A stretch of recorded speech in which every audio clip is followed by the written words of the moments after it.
ഈശോ മിശിഹായ്ക്ക് സ്തുതിയായിരിക്കട്ടെ. ഹല്ലേലൂയ. എൻ്റെ കുടുംബാംഗങ്ങളെ, കുഞ്ഞുങ്ങളെ സുഖമാണോ? ഹല്ലേലൂയ.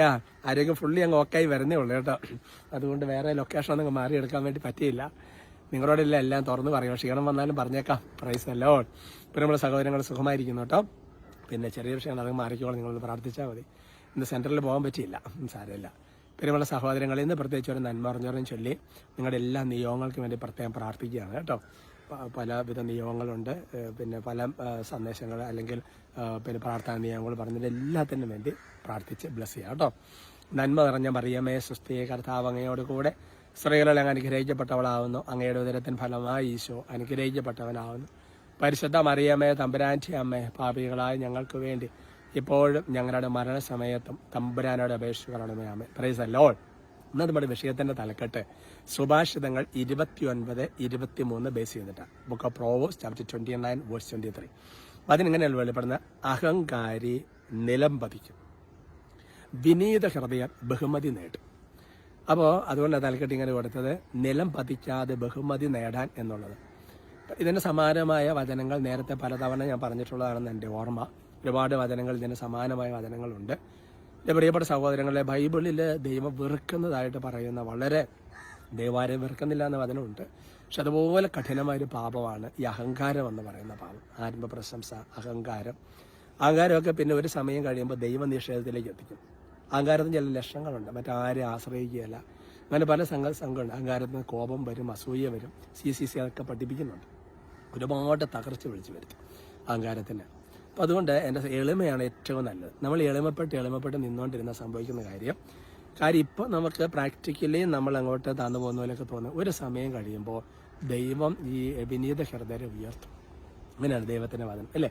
പരിശുദ്ധ അമ്മയെക്കുറിച്ചൊക്കെ ഉള്ള വചനം പോലെ അങ്ങനെയാണ്. അപ്പം അതുകൊണ്ട് എളിമയുടെ ലുത്തിനെയൊക്കെ ധാരാളം ചൊല്ലി പ്രാർത്ഥിക്കുന്ന നല്ലതാണ്. മാഗ്നിഫിക മറിയത്തിൻ്റെ സ്തോത്രഗീതം അല്ലേ, അതൊക്കെ ധാരാളം ചൊല്ലി പ്രാർത്ഥിക്കുന്ന നല്ലതാണ്. പുണ്യങ്ങളിൽ ഏറ്റവും ടോപ്പ് എന്ന് പറയുന്നത് എളിമയാണ് അല്ലേ? സ്നേഹമാണ് ഏറ്റവും പിന്നെ ടോപ്പ് എന്ന് പറയുന്നത് അല്ലേ? പ്രത്യാശ, അല്ലാതെ മറ്റേ മൂന്നും എന്നാൽ വിശ്വാസം, പ്രത്യാശ, സ്നേഹം നിലക്കുന്ന സ്നേഹമാണ് സൽവോത്കർഷം എന്ന് പറയുന്നുണ്ടല്ലോ. എന്നാലും പിന്നെ ഈ എളിമ എന്ന് പറയുന്നത് വളരെ പ്രധാനപ്പെട്ട കൃപയാണ്. ഈ മൂലപാപങ്ങളുണ്ടല്ലോ, മൂലപാപങ്ങളിൽ നിന്ന് ഓൾമോസ്റ്റ് ഈ അഹങ്കാരത്തിന്, അസൂയെന്ന്, കോപത്തിൽ നിന്നൊക്കെ രക്ഷപ്പെടാൻ CCC പോലെയുള്ള പുസ്തകങ്ങൾ പഠിപ്പിക്കുന്നത് ഈ എളിമപ്പെടുക എന്നുള്ളതാണ്. ഈ സർവ്വരോഗ സംഹാരി എന്നൊക്കെ പറയുന്ന പോലെ എളിമപ്പെടാൻ തുടങ്ങി ഒരുപാട് മേഖലകളിൽ ഒരു വിടുതൽ കിട്ടും കേട്ടോ. അപ്പോൾ അതുകൊണ്ട് എളിമ എന്നൊരു പുണ്യം ഉണ്ടാകാൻ പ്രത്യേകം പ്രാർത്ഥിക്കാം. എനിക്ക് വേണ്ടി പ്രാർത്ഥിക്കാം, നിങ്ങൾക്ക് വേണ്ടി പ്രാർത്ഥിക്കാം കേട്ടോ. കർത്താവ് പ്രത്യേകം സിമ്പിൾ വചനമാണ്, എന്നാലും നമുക്ക് വളരെ പ്രധാനപ്പെട്ടതാണ്. നമുക്ക് സ്തുതിക്കാം. ഹാലേലൂയ, ഹാലേലൂയ, ഹാലേലൂയ, ഹാലേലൂയ, ഹാലേലൂയ. ഉച്ചത്തെ സ്തുതിക്കാം. ഹാലേലൂയ, ഹാലേലൂയ. കർത്താവ് വിശുദ്ധ കുരിശനാൽ ഇവരെ ഓരോരുത്തരെ ആശീർവദിക്കുമ്പോൾ കർത്താവായ ദൈവമായി ടോക്കോരോസം പോലും മുടങ്ങാതെ എടുക്കാൻ കർത്താവ് കൃപ തന്നല്ലോ. നന്ദി പറഞ്ഞ് പ്രാർത്ഥിക്കുന്നു.